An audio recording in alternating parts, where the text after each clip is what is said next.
Voilà, enfin voilà, c'est tout. Alors, on va commencer tout simplement. Déjà, on va se présenter, puis ensuite, on va vous expliquer donc la démarche qu'on a initiée. Charline, je t'invite à commencer. Ok, ça marche.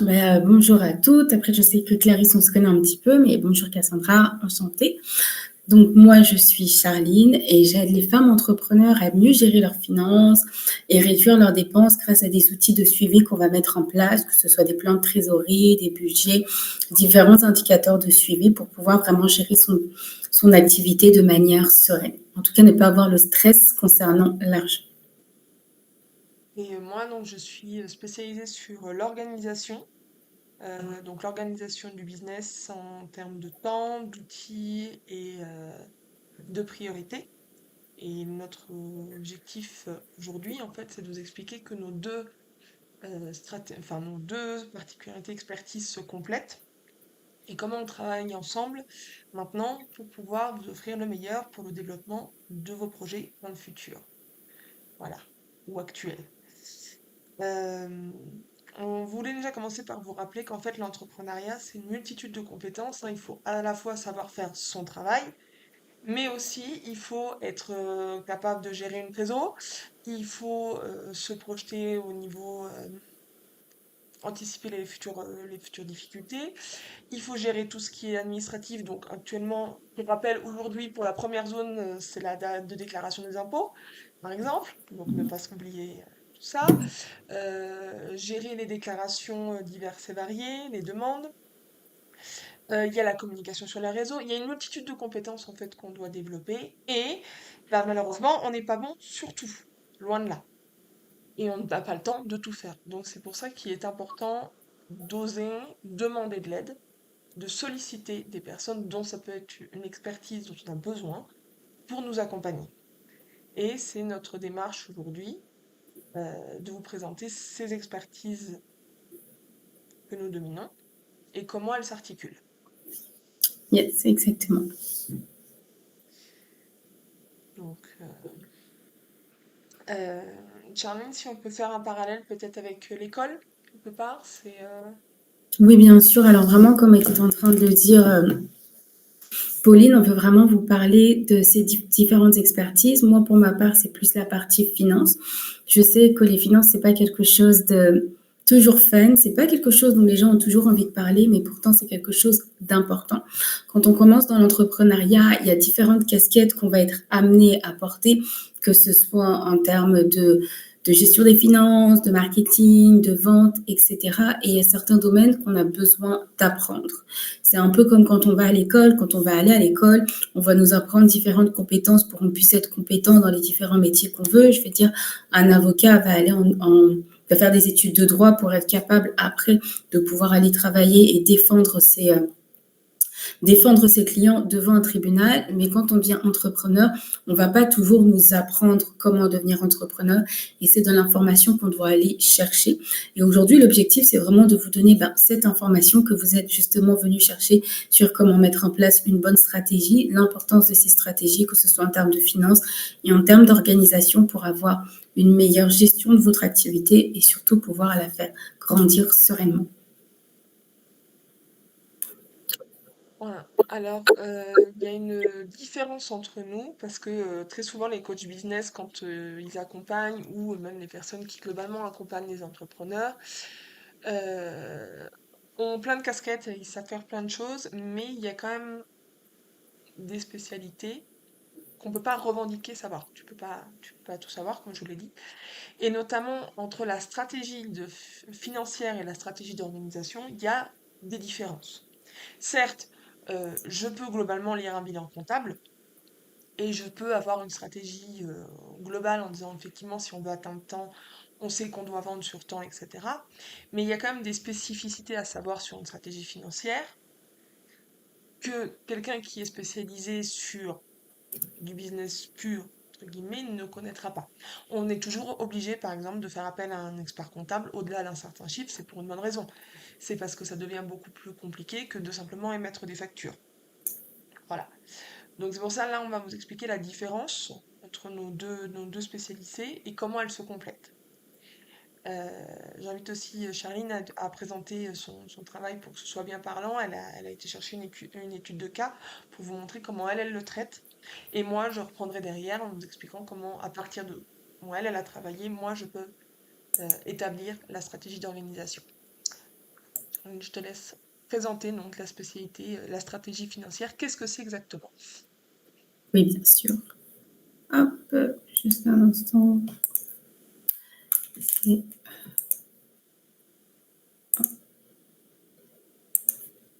Ok, parfait. Alors, je vais juste reprendre mes notes qui sont sur mon téléphone parce que sinon, je ne veux pas bien vous voir. Mais c'est parfait. Alors, déjà, ce qu'il faut savoir, c'est que la stratégie financière, déjà, j'aimerais juste vous demander pour commencer, est-ce que vous avez une idée de ce qu'on entend par stratégie financière? Est-ce que vous avez déjà pensé à en mettre en place pour votre activité ou activité future? Clarisse? Oui, très bien, Pauline. Pauline et Charline, merci pour votre présentation et cette qualité de présentation, en tout cas. Personnellement, lorsque Charline a pris la parole tout à l'heure en disant que oui, le domaine financier, moi, c'est vraiment ce qui me pose le plus problème. Et j'ai des difficultés à acter les choses par rapport à ça. Et bien que j'ai été suivie par une coopérative pour être dans la phase test de mon projet d'animation d'atelier d'estime de soi. Et donc, du coup, oui, la stratégie financière a son importance, mais j'ai des difficultés à acter les choses. Et quand on parle de stratégie financière, alors j'arrive pas réellement à me projeter dans l'étendue du terme. Donc, je suis impatiente de que vous explicitez un peu tout ça. Donc, voilà. Bien sûr, bien sûr. Alors, la stratégie financière, ça va vraiment être tous les éléments que tu vas mettre en place, en fait, concernant le suivi de tes finances. Donc, moi, je voulais commencer déjà par un exemple, parce que généralement, les gens se disent, la stratégie financière, c'est ce que je peux mettre en place en dernier. Je vais me concentrer, c'est plus simple de comprendre qu'est-ce que ta stratégie de vente. Ah ben, ma stratégie de vente, ça va être, par exemple, de mettre en place un tunnel de vente et voilà, je mets en place un tunnel de vente, d'attirer des gens et puis de vendre. OK. Mais qu'est-ce qu'est ta stratégie financière? Les gens sont souvent, comme tu dis justement, Clarisse, dans le flou et ne vont pas en mettre en place, soit parce qu'ils ne comprennent pas exactement ce qu'ils doivent faire, soit parce qu'ils sont juste, ils se disent juste, je le ferai plus tard quand j'en aurai vraiment besoin. Mais ce par quoi j'aimerais commencer, c'est vraiment dire que la stratégie financière est très importante. Vendre, c'est bien, mais avoir une stratégie qui nous permet de tenir sur le long terme, c'est mieux. J'aimerais prendre l'exemple de Promode et Toys R Us, qui sont deux compagnies, je ne sais pas si vous les connaissez. C'est deux compagnies qui vendaient toutes les deux. Promode, il y avait plein de magasins un peu partout en France. Toys R Us, pareil, ils vendaient des jouets. Et pourtant, ces deux entreprises ont été amenées à faire faillite dû à une mauvaise gestion financière. C'est-à-dire qu'en termes de stratégie financière, ils ont choisi de mettre en place des opérations qui n'étaient pas adaptées à leur situation actuelle et qui les ont amenées toutes les deux à faire faillite. Donc, quand je vais parler de stratégie financière, ce que je veux vraiment dire, c'est un peu comme ta stratégie de vente. Comment je vais gérer mes finances? Premièrement, je vais commencer par mettre en place des objectifs. OK, en termes de finances, voici les objectifs que j'ai, que ce soit des objectifs vente, des objectifs chiffre d'affaires, etc. Le deuxième aspect de ma stratégie financière, ça va être d'être capable d'identifier quels sont mes revenus et quelles sont mes dépenses. Donc, j'ai mes revenus, j'ai mes dépenses et de m'assurer toujours que les revenus générés me permettent en fait de combler mes dépenses ou plutôt de payer mes dépenses.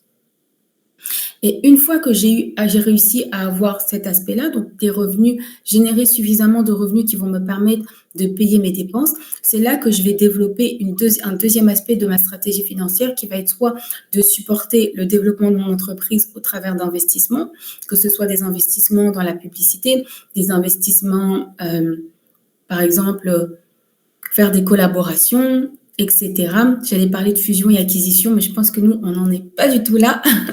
Ça, c'est un niveau beaucoup trop haut. Je ne sais pas pourquoi cet exemple est venu dans ma tête, mais nous, on n'est pas du tout dans le type d'investissement fusion-acquisition. Mais c'est vraiment ça. Ça va être vraiment par étapes. Nous, à notre stade, on est vraiment des petites entreprises.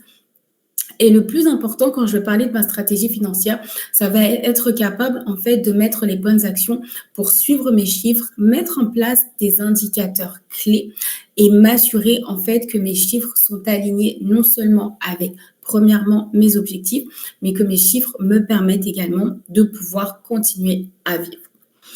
Alors, lorsque on va vouloir parler de stratégie financière, la première chose qu'on demande généralement, c'est de mettre aux entrepreneurs, c'est de mettre en place un budget. Je ne sais pas si déjà, Cassandra ou Clarisse, vous avez déjà pensé à mettre un budget et si vous savez même comment faire pour commencer à mettre un budget. Alors, pas du tout, Charline. Moi, j'ai tout mon activité est en stand-by depuis que j'ai arrêté. Comment dire, mon contrat s'est terminé avec ma coopérative parce que j'utilisais leur numéro de SIRET. Okay. Et toute la partie comptabilité, il y avait une personne qui prenait en charge. Donc, durant 2 ans, j'étais plus en action ciblée sur mon activité même. Voilà. D'accord. Et toi, de ton côté, Cassandra? Cassandre, pardon. Oh, depuis tout à l'heure, je dis... C'est pas son prénom. Cassandre, si tu peux, parce qu'elle est au volant, donc... Ok.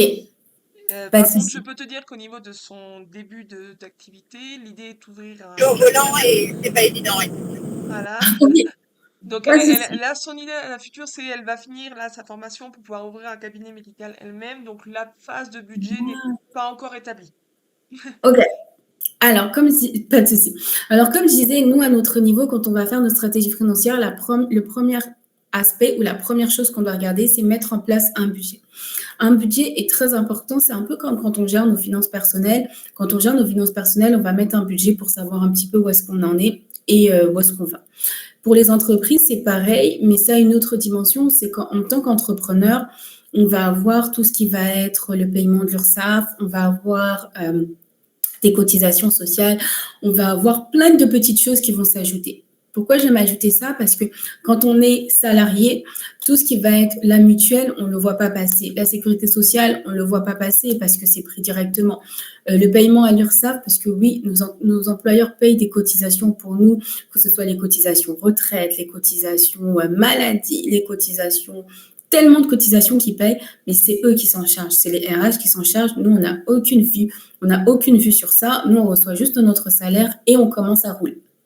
Sauf qu'en tant qu'entrepreneur, on doit prendre en compte ces éléments-là. Donc, c'est-à-dire que quand je vais commencer à faire mon budget, la première chose que je dois faire, c'est, moi en tout cas, ce que j'aime faire, c'est commencer par mes dépenses. Pourquoi mes dépenses? Parce que c'est ça qui va me permettre d'identifier combien je vais devoir générer pour pouvoir vivre. Donc, je vais commencer par mes dépenses, que ce soit les dépenses pour faire tourner mon activité. Donc, ça va être tous mes logiciels, le logiciel site internet, Zoom, Calendly, si j'ai un outil de facturation, si j'ai un outil comptable. Si j'ai un loyer, par exemple, comme le cas de Cassandre qui veut créer un cabinet médical, si j'ai un loyer, si j'ai de l'électricité, toutes ces dépenses à lister. Après, il y a la deuxième partie des dépenses qui va être les dépenses qui me concernent moi en tant qu'entrepreneur. Ça veut dire mon salaire, ça veut dire les cotisations sociales, ça veut dire l'URSSAF, ça veut dire si jamais j'en ai besoin, mais je sais qu'on en a besoin et on n'y pense pas, comme me rapprocher d'une compagnie d'assurance pour mettre en place un contrat de prévoyance retraite, mettre en place un contrat de mutuelle, mettre en place une assurance pour si jamais j'ai un accident, pour pouvoir être rémunérée pendant que je serai en congé maladie. Donc ça, c'est vraiment le deuxième aspect à prendre en compte. Et une fois que j'ai identifié toutes ces dépenses, là, je vais pouvoir savoir, OK, combien j'ai besoin de générer, en fait, pour pouvoir vivre de mon activité. Donc voilà pourquoi le budget est très important, parce qu'il va nous permettre, peut-être tout simplement, de savoir combien je dois générer avec mon activité pour pouvoir vivre correctement de mon activité. Clairement. Et le budget, le deuxième aspect qui va nous permettre en fait de voir, c'est qu'il va nous permettre de savoir quand est-ce que je peux poser des actions, c'est-à-dire investir pour une action marketing, par exemple, lancer un événement. Je prends le cas de Cassandre, si tu crées un cabinet médical, ben, ça peut être sympa de faire, voilà, je sais pas, de faire un petit événement pour faire connaître son cabinet médical ou de se balader, par exemple, dans des PNI, je sais pas après quelle sera la cible de ce cabinet médical, mais je prends l'exemple, si jamais tu es pédiatre, Par exemple, ça peut être sympa aussi de faire le tour des crèches pour dire, ah, ben écoutez, je viens de créer, voilà, mon nouveau cabinet médical, je suis pédiatre, ben, ça va demander de l'argent. Mais si j'ai un budget, je saurais voir, voilà, avec les finances que j'ai aujourd'hui, j'ai cette capacité financière de créer cet événement et de pouvoir me déplacer, de pouvoir aller déposer des flyers dans certaines crèches en disant, ah ben voilà, si jamais au sein de votre crèche, il y a des mamans qui habitent dans ce secteur-là et qui n'avaient pas de pédiatre à proximité. Moi, je suis là, je prends des nouveaux clients, donc n'hésitez pas alors, voilà, à m'appeler ou à passer faire un tour au sein de mon cabinet. Donc ça, comme je dis, quand on va vouloir vraiment mettre à plat ses finances et commencer à mettre une bonne structure de ses finances, le premier aspect, ça va être de mettre en place un budget parce qu'il va nous permettre de savoir combien je dois générer pour pouvoir vivre de mon activité et surtout va me permettre de savoir qu'est-ce que je peux faire et à quel moment je peux le faire en termes d'actions, que ce soit les actions marketing, que ce soit les investissements, même dans des nouveaux logiciels, etc. La deuxième chose qu'il faut mettre en place, c'est un plan de trésorerie. Le plan de trésorerie, c'est vraiment très bateau, c'est savoir qu'est-ce qui rentre, qu'est-ce qui sort. Je sais qu'est-ce qui rentre dans mon entreprise, je sais qu'est-ce qui sort. Ça paraît hyper simple, mais c'est très important. Pourquoi? Parce qu'aujourd'hui, énormément d'entrepreneurs, en tout cas, c'est ce que les statistiques de la BPI, si je ne me trompe pas, c'est comme ça qu'elle s'appelle. Si je ne me trompe pas. C'est la BPI, ce qu'elle nous disait, en tout cas, c'est les statistiques qu'elle nous montrait en 2022 et 2023, c'est que 2/3 des entrepreneurs qui ont fait faillite l'ont fait à cause d'une mauvaise gestion de leur trésorerie. C'est-à-dire que c'était des gens qui allaient encaisser de l'argent, mais qui n'étaient pas au courant de ce qui sortait de leur entreprise et se sont retrouvés avec des difficultés de trésorerie, incapables de continuer à payer les différents fournisseurs qu'ils avaient et ils ont dû déposer les clés sous la porte. Donc, la deuxième chose qu'on doit mettre en place quand on veut suivre ses finances, c'est réellement suivre sa trésorerie. Savoir qu'est-ce qui rentre, savoir qu'est-ce qui sort. Avoir une vue sur ça, ça nous permettra aussi de limiter les fuites qui ne sont pas nécessaires. C'est-à-dire les abonnements qu'on peut avoir en doublon, les dépenses qu'on a aujourd'hui qui sont peut-être pas nécessaires tout de suite et qu'on pourrait reporter à plus tard, etc. Donc, c'est très important, en fait, de mettre en place cet aspect qui est le suivi de sa trésorerie. Et enfin, un autre aspect, n'hésitez pas à me dire si je vais un peu vite. C'est vraiment très bien, Charline. Ok, parce qu'on a des fois on a des fois tendance à me dire que je vais un peu vite et que je m'emballe un peu, mais moi j'aime beaucoup ça. Je trouve ça très intéressant. J'ai été analyste financière, donc je trouvais ça hyper intéressant de fouiller pour comprendre pourquoi mes coûts sont aussi élevés, qu'est-ce qui s'est passé, qui a mal fait son travail. Non, c'est pas vrai. Mais je trouvais ça quand même très intéressant. Le troisième aspect qui est important aussi quand on va vouloir avoir une bonne gestion de ses finances, ça va être de suivre ses coûts. Mais ce qui est bien, c'est que si vous mettez en place un budget, vous avez déjà une vision d'ensemble de vos coûts. Et c'est pour ça que cet enchaînement, quand on va mettre en place sa stratégie financière, est très important. C'est que quand je mets mon budget, j'ai une vision à la grosse maille de ce que je vais générer et de ce que je vais dépenser. Quand je vais suivre ma trésorerie, je vais avoir une vision réelle de ce que j'ai fait rentrer et de ce que j'ai dépensé. Et après, je vais commencer à essayer de maîtriser mes coûts. Donc, je sais à peu près combien je devrais dépenser par mois. Là, j'ai mon réel avec le suivi de mon plan de trésorerie qui me permet de savoir combien j'ai vraiment dépensé. Et là, quand je vais vouloir maîtriser mes coûts, je vais pouvoir regarder et me dire, OK, est-ce que les coûts que j'ai aujourd'hui, est-ce que déjà, je les avais prévus dans mon budget? Donc, ça veut dire, est-ce que c'était vraiment nécessaire pour que mon activité continue à tourner? Ou c'est peut-être moi qui ai voulu me faire un plaisir et me prendre un nouvel abonnement, je ne sais pas, moi, ChatGPT payant parce que ça me permet d'avoir des visuels hyper beaux. Mais est-ce que sans mes visuels super beaux avec l'abonnement payant de ChatGPT, je ne peux pas quand même avoir une communication hyper fluide et hyper belle? Donc, c'est ce genre de questions qu'on va se poser quand on arrive à cette troisième étape de vouloir maîtriser, comme j'aime dire, maîtriser ses coûts, plutôt chercher à optimiser ses coûts. C'est vraiment chercher à réduire au maximum les coûts qui ne sont pas utiles. Donc, comme je disais, on va partir de son budget où là, on a noté vraiment les éléments importants et nécessaires pour la continuité de son activité. On a le plan de trésorerie qui nous montre ce qui se fait dans un day-to-day basis, chaque jour, ce que je gagne, ce que je dépense. Et après, je vais chercher donc justement à réduire mes coûts parce que, bah voilà, peut-être que j'ai des coûts qui sont pas utiles, mais aussi peut-être que tous les coûts que vous avez sont utiles pour votre activité. Et après, un élément que j'aime beaucoup rajouter et que beaucoup oublient, c'est qu'on va souvent nous dire que si on veut augmenter nos bénéfices, la seule manière d'augmenter nos bénéfices, c'est uniquement en vendant plus. Mais c'est pas totalement vrai. Une autre manière d'augmenter tes bénéfices, c'est aussi de regarder tes coûts. C'est-à-dire que plus tu vas baisser tes coûts, bah, plus tu auras des bénéfices parce que tu ne dépenses pas cet argent. Donc Donc là, ça, effectivement, Charline, elle arrive sur la première partie en mode si tu sais pas ce dont tu as besoin et comment tu utilises ton argent déjà que tu gagnes, automatiquement, tu peux pas te projeter. Et effectivement, on le connaît tous, il y a plein d'entreprises où on achète 50 000 matos, sauf qu'en fait, c'est un coût énorme et qu'on n'a rien derrière pour nous permettre de rentabiliser. C'est bien beau d'avoir plein de choses, mais si tu as fait énormément de dépenses et que t'as pas de rentrée d'argent, ça ne va pas. Donc, l'idée, une fois qu'elle a établi cette stratégie, par exemple, si on prend le cas de sa cliente, on est bien d'accord que ce qui sûrement l'a freinée au départ sur sa stratégie, c'était que d'un coup, elle passait de préparer, entre guillemets, seulement des mariages et des anniversaires à tout à coup devoir aller chercher d'autres partenaires, d'autres propositions, faire des enterrements de vie de jeunes filles, des événements d'entreprise, etc. Donc, étendre son activité, sur le coup, c'est quelque chose qui a pu lui faire peur. Donc c'est là que moi j'interviens. À partir de cette stratégie où on se dit, OK, il faut qu'on gagne tant par mois, donc il faut aller chercher plus de clients, moi j'arrive derrière sur l'organisation.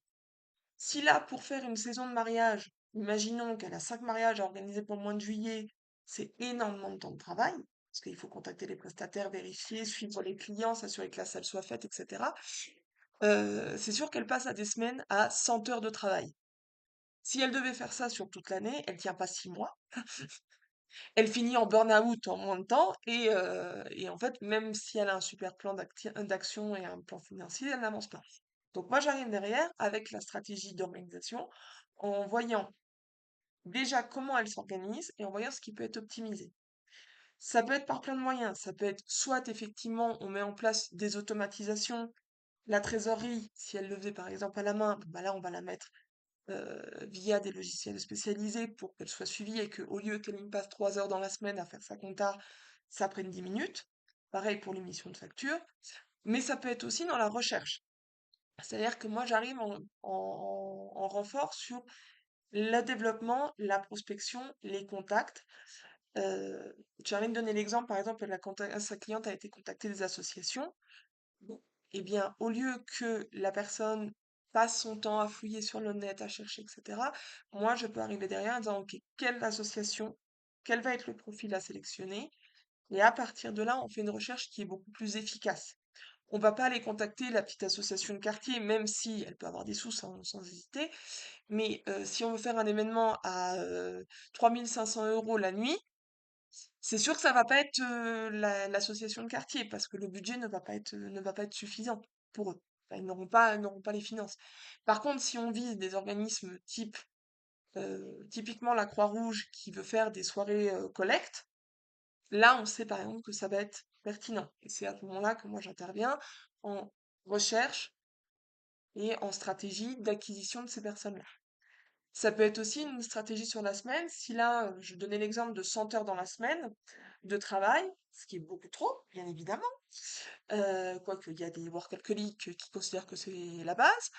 Mais l'objectif, c'est de ramener un temps de travail qui soit normal. Et que la personne, quand elle dit, OK, à 17 heures, j'arrête de bosser, c'est pas je coupe l'ordi, mais j'ai la tata ça, il faut que je pense à ci. Non, c'est mettre en place des stratégies d'organisation qui font qu'à 17 heures, quand on coupe l'ordi. C'est terminé, notre journée de travail est faite. Et on sait que le reste sera suivi demain.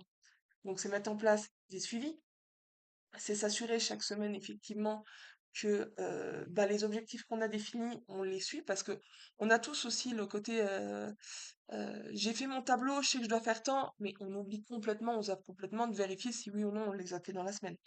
Il y a très peu de gens qui se bloquent des créneaux horaires, par exemple, pour vérifier comment avance leur activité. Euh, Pourquoi? Parce qu'on est pris dans les demandes, les urgences de dernière minute, les besoins. Si jamais vous êtes maman, ben il suffit que le petit bout il soit malade et puis bah ça passe à la trappe parce qu'on est plus focus sur les enfants que sur les parties secondaires en fait du business et c'est normal. Donc moi mon rôle derrière c'est de venir en tant que bras droit, d'attraper toute votre activité, de dire ok, ça on le met en place, comment on le met en place, pourquoi on le met en place et faire le suivi. Et si jamais pour X ou X raison, bah il y a un empêchement parce que effectivement il y a des imprévus, et ça pourrait être dans le cas du travail aussi, l'exemple que donnait à Charline, la personne a réservé une salle pour un événement et pas de bol, il y a eu un dégât des eaux dans la salle, déjà arrivé. Bah voilà, il faut que tu mettes tout en stand-by parce que l'événement c'est ce week-end et il faut une salle ce week-end. Voilà. Donc il faut trouver le lieu en urgence, il faut contacter tout le monde. Et bien ça, à côté, est-ce que tu vas dire aux autres clients, non, bah, on viendra plus tard? Non. Dans ce cas-là, c'est moi qui prendrai en charge en leur disant, OK, toi tu te focuses sur ce problème-là et moi je fais le reste. Et comme ça, il n'y a pas de frustration qui s'installe parce qu'en fait, il y a un deuxième cerveau qui prend en charge l'activité. S'il y a le moindre problème, l'activité continue. Voilà.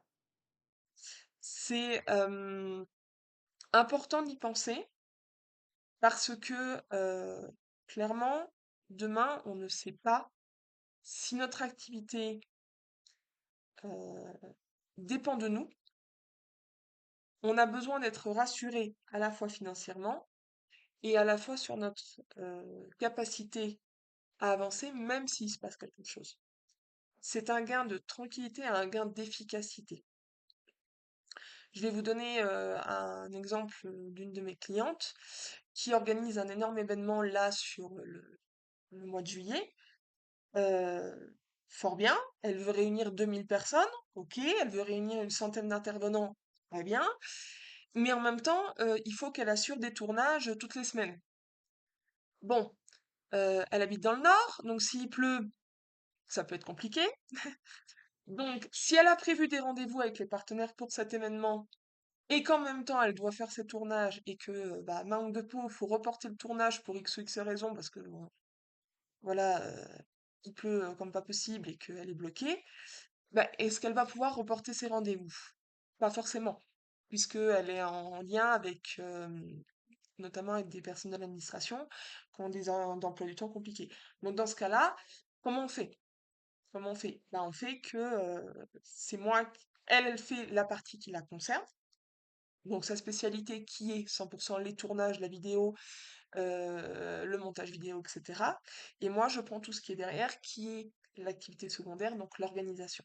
L'organisation, entre autres, de cet événement. Voilà.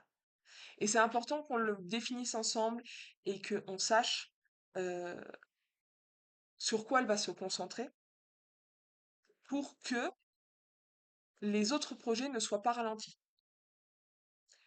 Ce sont des choses qui, clairement, on le dit et on le répète, hein, construire son business tout seul, c'est bien, c'est un super défi, on apprend énormément, mais à un moment, on s'épuise. Parce que notre cerveau, à un moment, il n'est pas fait pour tout emmagasiner. On ne peut pas avoir en tête les chiffres, notre cœur de métier, la communication, la stratégie, etc. Tout en même temps, c'est pas possible. C'est bien si on veut rester, entre guillemets, c'est une activité secondaire, on veut se faire 1000 balles dans le mois, d'accord. Mais je pense que la plupart d'entre vous, c'est pas le but. 1000 balles par mois pour vivre, à moins que vous ayez un conjoint ou une conjointe qui gagne beaucoup et qui vous dise, ok, t'inquiète pas, je paye le reste. Bon, c'est pas l'objectif. L'objectif, c'est qu'on en vive bien, qu'on puisse investir même à futur, s'assurer notamment un complément retraite de quelques années, que si on a un souci de santé, ben on soit pas là à se demander comment je vais payer les factures, etc.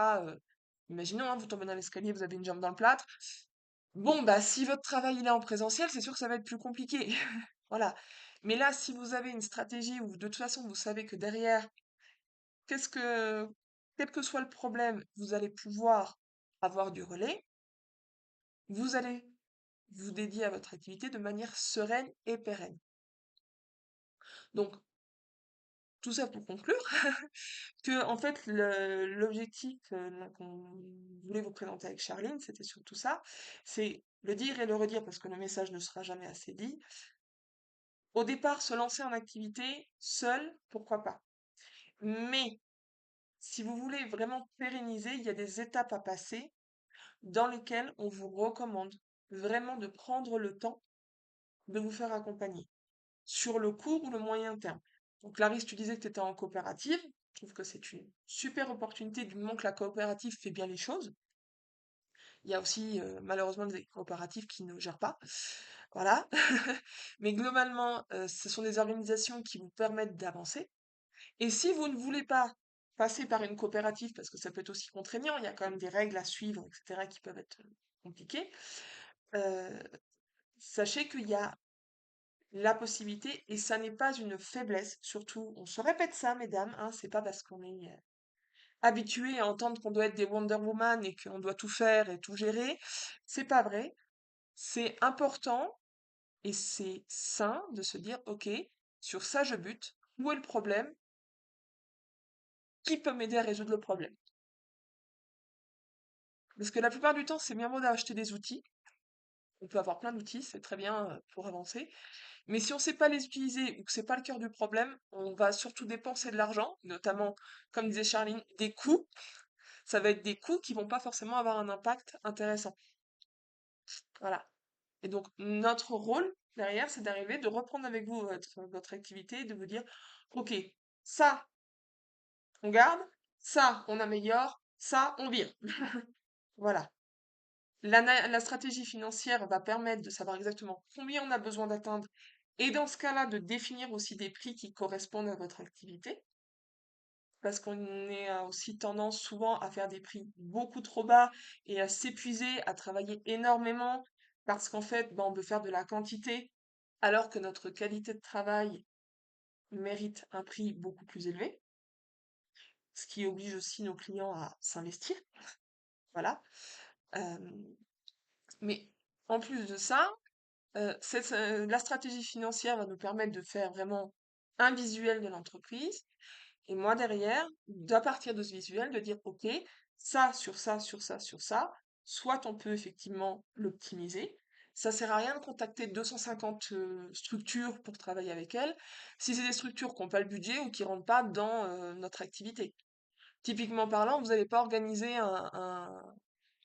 enfin, imaginons pour la cliente que disait Charline, elle organise un événement, je vois pas l'intérêt de contacter une structure, par exemple, type une boucherie. C'est bien beau, hein, les abattoirs, ça peut être sympa, mais non. On va pas faire un événement type baby shower dans un abattoir ou même visite du site. Je pense que c'est pas exactement la stratégie qui correspondrait. Pourtant, il y a des personnes qui vont faire ça, qui vont aller contacter tout et n'importe quoi, qui vont perdre du temps énormément en rendez-vous, alors qu'en fait, ça aboutira pas. Ça ne rentrera pas dans leur projet. Donc, c'est vraiment important qu'on cible les bonnes personnes pour gagner du temps, pour que le message passe bien et que derrière, eh bien, quand il y a un rendez-vous, il y ait 50% de chance pour que ce soit un rendez-vous positif et avec un contrat signé. Voilà. C'est la démarche, c'est telle qu'elle doit être faite là. Si vous voulez que vos activités soient pérennes dans le temps, il faut savoir combien vous devez gagner par mois pour être sûr d'être tranquille. Et deux, savoir comment organiser votre business pour que toutes les actions que vous faites soient gagnantes. Ou au moins 90% des actions qu'on fasse soient gagnantes, vous rapportent directement. Voilà. Euh, c'est pour ça, entre autres, qu'on est très complémentaires. C'est pour ça que j'ai demandé à Charline d'intégrer en fait mon offre. Donc on a deux offres différentes. Donc je vais me permettre pour terminer cette présentation d'en parler. Euh, Moi, c'est une offre assez globale sur l'accompagnement du business. C'est-à-dire que à la fois je travaille avec Charline, je travaille avec d'autres personnes aussi qui sont spécialisées sur d'autres choses. Ça peut être soit en communication, soit en mindset, soit en création de visuels, soit en vidéo, soit sur un site internet. Plein de compétences en fonction de ce que la personne a besoin. Et en fait, sur un temps qu'on détermine ensemble, on part sur l'objectif d'atteindre ces objectifs qui ont été définis dans la stratégie financière. Si on a décidé de se faire 5 000 par mois pour que l'activité tourne, il faut que sur le temps défini, qui est en général 90 jours, on ait mis tout en place pour atteindre ces 5 000 et que la personne qui a pris cet accompagnement retrouve un rythme de vie serein et efficace. Tu travailles 30 heures sur ton activité, en 30 heures, tu sais qu'à la fin de semaine, quand tu prends le week-end, c'est bon, t'as pas besoin d'y penser, tout est mis en place, tout va rouler. Voilà. Euh, Dans cette activité, dans cet accompagnement, il y a donc l'activité de Charline, l'accompagnement de Charline, que je le laisse présenter, qui est inclus dans mon accompagnement parce que je juge que la stratégie financière, c'est un élément essentiel, voire vital pour une entreprise. Yes, exactement comme le disait Pauline. Donc moi, mon accompagnement, comme vous avez pu le voir, ça va être beaucoup plus axé sur la finance. Ce qu'on va faire, c'est qu'on va commencer par définir justement vos objectifs. Où est-ce que vous voulez arriver, combien vous voulez générer, combien vous voulez vous rémunérer. On va faire le point sur vos chiffres, dépendamment que vous ayez déjà commencé votre activité ou pas. Donc, c'est sûr que si on n'a pas commencé l'activité, on n'aura pas vraiment de gros points sur cette partie-là. Mais le premier aspect est vraiment faire un état des lieux, premièrement sur les chiffres, mais également sur votre mindset vis-à-vis de la gestion de l'argent et votre relation à l'argent pour comprendre où est-ce que vous vous positionnez. Et après, on va commencer à construire, comme je le disais, le budget. Donc, c'est aussi dans cette partie budget qu'on va aussi déterminer le prix des offres. Parce que comme le disait Pauline, c'est très important d'avoir un prix juste.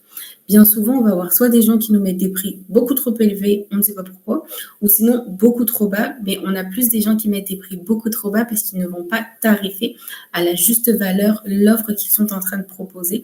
Et pourtant, ça doit être tarifé à la juste valeur, mais également à un tarif qui vous permet d'atteindre vos différents objectifs. Une fois qu'on a fait notre budget, et comme je disais, on va faire le flux de trésorerie, le plan de trésorerie, pardon, pour pouvoir suivre nos différents flux de trésorerie, pour savoir où est-ce que vous en êtes sur un suivi quotidien. Donc là, ça peut être quotidien ou hebdomadaire, mais vraiment avoir une vue, c'est très important d'avoir une vue sur ce qui se passe réellement en temps réel dans son entreprise et ne pas être juste totalement perdu. Et après, on va mettre des différents indicateurs de suivi pour savoir quand ça va pas, et que ça puisse vous alerter pour pouvoir mettre en place les bonnes actions. Et bien sûr, dépendamment de votre structure juridique, on va voir s'il y a besoin d'avoir un outil comptable, oui, non. Et je vous conseillerais sur l'outil comptable que vous pouvez avoir qui sera le plus facile à prendre en main pour que ça ne devienne pas une corvée au quotidien de suivre sa comptabilité. Donc nous, on a terminé. Donc si vous avez des questions, eh bien, on est à votre disposition. Allez-y. Sincèrement, c'est Clarisse, hein, je prends la parole si je peux. Sincèrement, Pauline et Charline, merci beaucoup.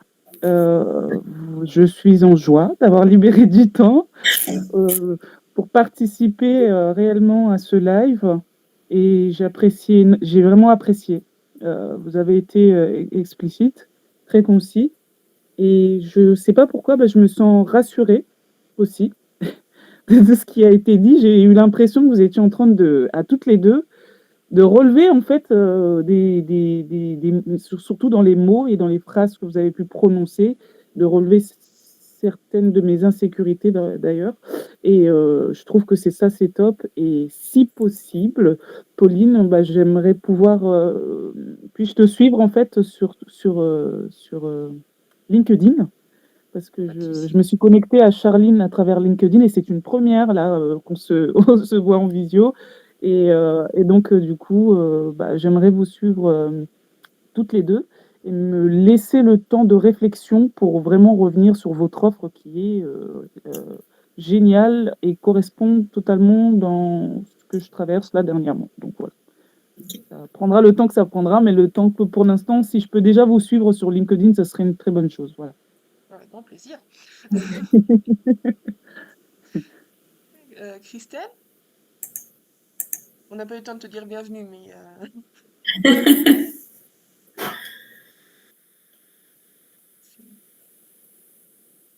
si tu peux parler. ou Cassandre si tu es arrivé. Voilà. En tout cas, sachez que cette collaboration avec Charline a vraiment vocation à ce que, pour nous, une fois que vous avez fait l'accompagnement, en fait, vous ayez une vision sur le long terme, sereine de votre activité et hors de question que vous vous sentiez à la fin, entre guillemets, lâché dans la nature, C'est ça. sans vision. Euh, Mm. on n'est pas dans cette démarche de vous dire, ok, nous, on fait notre truc en 3 mois et puis voilà, après, vous vous débrouillez. Non, Non, on est vraiment sur la volonté que vous atteigniez vos objectifs, notamment parce qu'on considère que c'est déjà un acte de courage de se lancer dans son activité, à son compte, et que bah, on voudrait bien relever un petit peu le niveau quand on sait qu'effectivement 2 tiers des entreprises ne passent pas le cap des 3 ans, pour des erreurs qui parfois sont assez faciles à corriger, hein, si le dirigeant ou la dirigeante ose demander de l'aide. mm, Il n'y a rien, à moins effectivement d'une nouvelle pandémie ou d'une série d'attentats, et là on est désolé, mais on ne pourra rien faire pour corriger le tir. Il y a aucune barrière qui ne soit infranchissable. Et c'est yes, notre démarche là-dessus. C'est vraiment d'arriver en disant, ok, les barrières que vous avez là, qu'elles soient financières, mentales, organisationnelles, quelles qu'elles soient, comment on va les passer? Et on va les passer ensemble. Voilà. C'est vraiment Super. notre démarche de faire en sorte que voilà, cet accompagnement, ça soit le saut dans le vide qui vous manquait pour atteindre tout ce que vous vouliez atteindre. Voilà. c'est ça. Euh, Mmh. J'espère que vous n'entendez pas les bruits là, sinon il va falloir que j'aille la calmer. Voilà, donc je ne sais pas donc si vous n'avez pas d'autres questions, nous, on vous invite voilà, à nous suivre vraiment sur les réseaux. Encore une Mm. fois, je suis vraiment désolée pour le couac informatique, juste que LinkedIn n'aime pas qu'on passe par un autre logiciel que ceux qu'il a en préférence. Voilà. Et ce live, il sera en replay. Je l'ai enregistré, donc il sera en replay. On est bien évidemment à votre disposition pour répondre à toutes vos questions en message privé ou sur nos posts. Sûr. Et sachez que bah, on est disponible aussi pour des rendez-vous, ça n'engage à rien. On vous propose donc des rendez-vous individuels, soit avec Charline, soit avec moi, comme vous le souhaitez. Dans tous les cas, on sera ravis de répondre à vos questions et peut-être à vous éclairer un petit peu sur votre parcours. Voilà. Super. Mmh. Bien. Un grand merci, mesdames. Bah oui, merci beaucoup à vous hein, pour votre présentation. C'est vrai que j'interviens un peu à la fin, mais merci, c'était super clair, super encourageant parce que pour le coup, moi, je me suis encore pas du tout lancée, mais ça paraît très encourageant de savoir que pour toute difficulté, il y aura moyen de solutionner, il y aura des gens sur qui compter. C'est très, très rassurant en tant que futur entrepreneur. Avec plaisir. Charline, je te laisse le mot de la fin. Mais écoutez, merci à toutes. Aujourd'hui, il n'y a que des femmes, donc merci à toutes. En tout cas, ça a été un plaisir pour moi de vous présenter mon activité et j'espère vraiment que ça a pu vous encourager. Et comme le disait Cassandre, vous n'êtes pas seul et nous, on va vraiment se faire un plaisir avec Pauline de vous accompagner, de vous aider. L'objectif, c'est vraiment de vous aider à débloquer ce qui peut être débloqué et vous aider vraiment à pouvoir faire grandir votre activité, vous épanouir. Se lancer dans l'entrepreneuriat, c'est très dur, mais ce qui est vraiment plaisant, c'est vraiment de s'y retrouver, d'y prendre plaisir et de voir son business grandir et de s'épanouir aussi dans ce qu'on fait. Donc, si on peut vous aider à vous épanouir dans votre activité entrepreneuriale, n'hésitez pas à nous contacter. Voilà. Bon, bah, sur ces mots, on vous souhaite une très bonne après-midi. On reste à votre disposition, hein, comme je vous ai dit. Et puis, bah, au plaisir pour de prochains échanges. Exactement. Très bien, mesdames.